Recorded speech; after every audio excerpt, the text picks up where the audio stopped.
राधे राधे भक्तों, भगवत गीता के 5वें अध्याय से कर्मयोग कृष्ण भावना भावित कर्म आपके सामने प्रस्तुत करने जा रही हूँ, तो आप इसे ध्यानपूर्वक सुने। अध्याय 5 से श्लोक 18 में बताया गया है, विद्या विनिमय संपत्ते ब्राह्मणे गभि हस्तनि श्रुति च एवं सस्वपाके च पंडितः समदर्शिनः। इस श्लोक का हिंदी में अनुवाद है, विनम्र साधु पुरुष अपने वास्तविक ज्ञान के कारण एक विद्वान तथा विनीत ब्राह्मण गाय, हाथी, कुत्ता तथा चंडाल को समान दृष्टि स्वभाव से देखते हैं। अब इस श्लोक का विस्तार में अध्ययन हुआ है। कृष्ण भावना भावित व्यक्ति योगी या जाति में भेद नहीं मानता। सामाजिक दृष्टि से ब्राह्मण तथा चंडाल भिन्न भिन्न हो सकते हैं, अथवा योगी के अनुसार कुत्ता, गाय तथा हाथी भिन्न हो सकते हैं, किंतु विद्वान योगी की दृष्टि में ये शरीरगत भेद अर्थहीन होते हैं। इसका कारण परमेश्वर से उनका संबंध है और परमेश्वर परमात्मा रूप में हर एक के हृदय में स्थित है। परम सत्य का ऐसा ज्ञान वास्तविक अर्थात ज्ञान है। जहाँ तक विभिन्न जातियों या विभिन्न योनियों में शरीर का संबंध है, भगवान सबों पर समान रूप से दयालु हैं, क्योंकि वे प्रत्येक जीव को अपना मित्र मानते हैं। फिर भी जीवों की समस्त परिस्थितियों में वे अपना परमात्मा स्वरूप बनाए रखते हैं। परमात्मा रूप में भगवान चंडाल तथा ब्राह्मण दोनों में उपस्थित रहते हैं।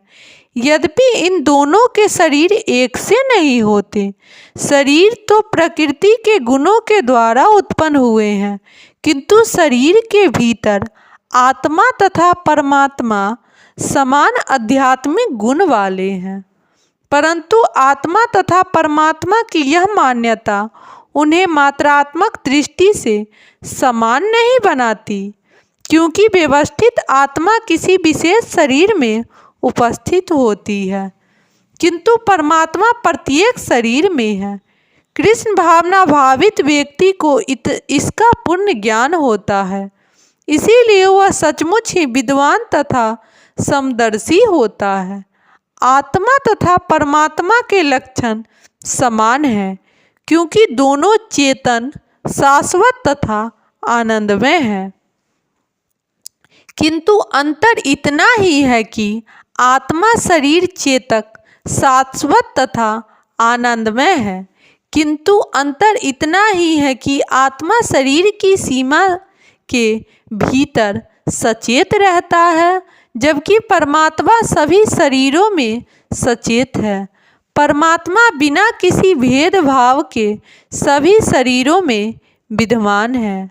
श्लोक 19 में बताया गया है, भक्तों, एवं तह जितः सर्गयो यगासनम साम्यत स्थित निर्दोषनम ही समम ब्रह्म तस्मात्तनम ब्रह्मानि ते स्थितः। इस श्लोक का हिंदी में अनुवाद है, जिनके मन एकत्व तथा समता में स्थित है, उन्हें जन्म तथा मृत्यु के बंधनों को पहले ही जीत लिया है। वे ब्रह्म के समान निर्दोष है और सदा ब्रह्म में ही स्थित रहते हैं।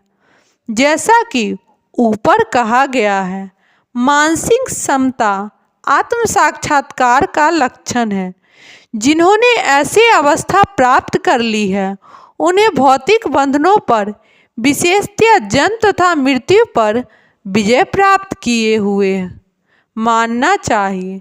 जब तक मनुष्य शरीर को आत्मस्वरूप मानता है, वह बंध जीव माना जाता है, किंतु जो ही वह आत्म साक्षात्कार द्वारा समचित्तता की अवस्था को प्राप्त कर लेता है, तो वह बंध जीव से मुक्त हो जाता है। दूसरे शब्दों में उसे इस भौतिक जगत में जन्म बंध जीव से मुक्त हो जाते हैं। दूसरे शब्दों में इस भौतिक जगत में जन्म नहीं लेना पड़ता, अपितु अपनी मृत्यु के बाद वह आध्यात्मिक लोक को जाता है।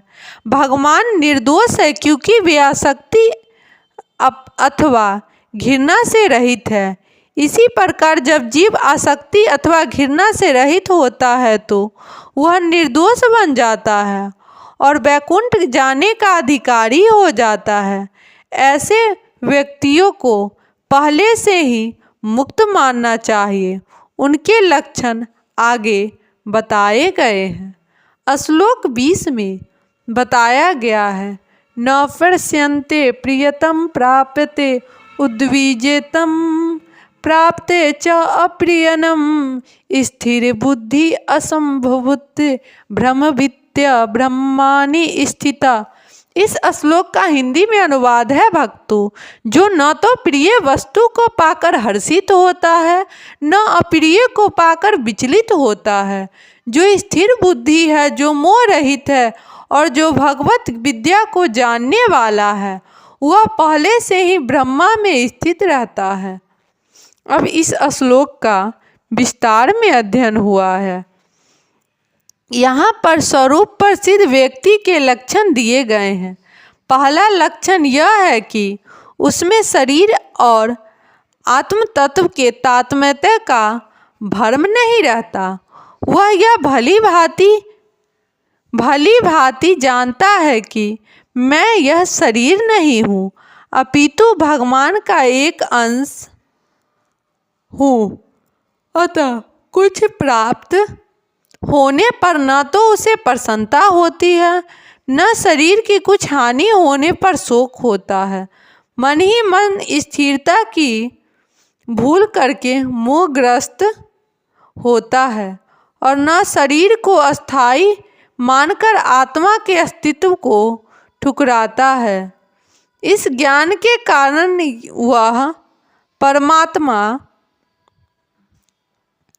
वह परम सत्य अर्थात ब्रह्म परमात्मा तथा भगवान के ज्ञान को भली भांति जान लेता है। इस तरह वह अपने स्वरूप को जानता है और परम ब्रह्म से हर बात में तदाकार होने का कभी यत्न नहीं करता।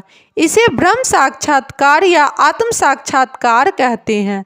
ऐसी स्थिर बुद्धि कृष्ण भावना भावित कहलाती है। राधे राधे भक्त।